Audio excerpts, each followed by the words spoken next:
And here is a real killer. This one specifically Apollo 11. Before we get into that though, let's look at some footage of spacecraft orbiting planets. This is the shuttles orbiting Earth. These are 5-second intervals for each of these frames from this video. And you can see that things move very quickly out of the field of view, and certainly out of the center of the field of view. Nothing stays put, because any spacecraft orbiting Earth or the Moon would be moving literally thousands of miles an hour. It's not hanging around. This is allegedly the Selene Explorer orbiting the Moon. Now, I have serious doubts about the authenticity of this terrain. I think it's fake, but certainly the orbital motion is realistic. Now watch that big crater coming from the top. Things are moving quickly out of the field of view. Even within the field of view, they're moving very quickly. And then finally, here's footage from Apollo 10, which preceded Apollo 11.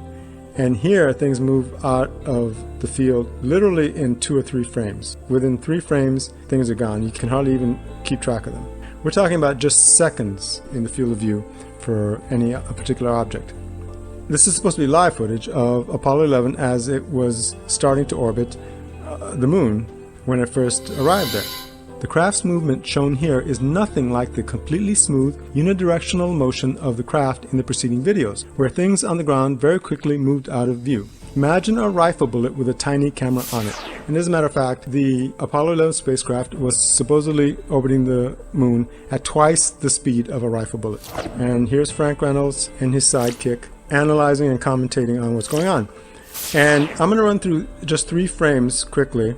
And these, like the others, are all 5-second intervals to show you a couple things. First of all, look at the quality of this video. It's ridiculous. Why couldn't they show you clear pictures, something like these, from the Lunar Orbiter spacecraft, which orbited the Moon and took photographs before Apollo? Secondly, I want to orient you.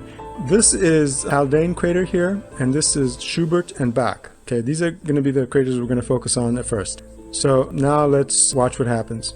There's Haldane, unique looking crater. And there's Haldane, Schubert and Bach, and then they're going to move from top to bottom here, which is actually from east to west. Now notice how erratic the motion is. They're zooming in and out, so that confuses things even more. But what I want to really point out is how long those 2 craters, Schubert and Bach, these 2 craters here, were in this field of view. They were in that field of view for 3 minutes.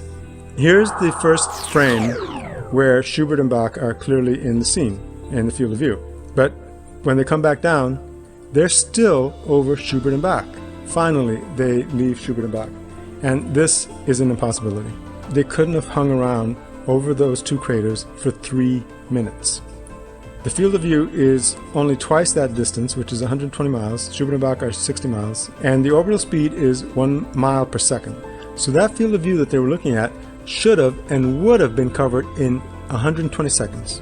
Instead, they covered it in 180 seconds. They took a full minute too long to cover that ground.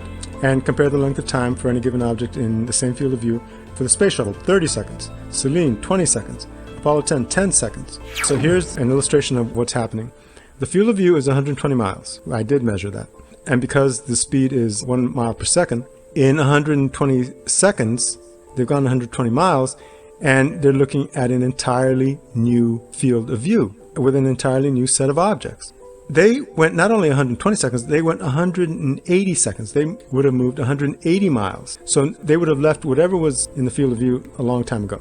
Schubert and Bach would no longer be in the field of view after 120 seconds, much less 180 seconds. The spacecraft stays over crater Schubert and Bach, moving only very gradually for 3 minutes, an impossibility given what should be its extremely fast and constant orbital motion. In reality, the 2 craters would have disappeared from the field of view much sooner, after 2 minutes. The spacecraft then sits completely motionless, an even more flagrant impossibility, directly over another crater, for 1.5 minutes. Overall, the spacecraft's motion is ridiculously erratic, both in speed and direction. Clearly not orbital motion at all. And now we're going to be over these 3 craters here, or this set of craters. So here we were, or they were, Schubert and Bach were at the bottom of the field of view. They moved to the top of the field of view because now the spacecraft is over here. And now it's going to be over these 3 craters, and it's going to continue moving west. Now watch this crater right here. It's going to move into the center of the field of view, and watch what happens after that. There it is in the center of the field of view. It stays in the center of the field of view for a minute and a half. It doesn't move at all. In other words, the Apollo 11 spacecraft is not moving until finally they leave. They hovered over that crater, which is a complete impossibility because there is no hovering in orbit. It's like a rock flying around the moon. That's what an orbit is. And they had no technology to be hovering over the moon. What they were showing us was filming of a model. They were not orbiting the moon, period. Period. Period.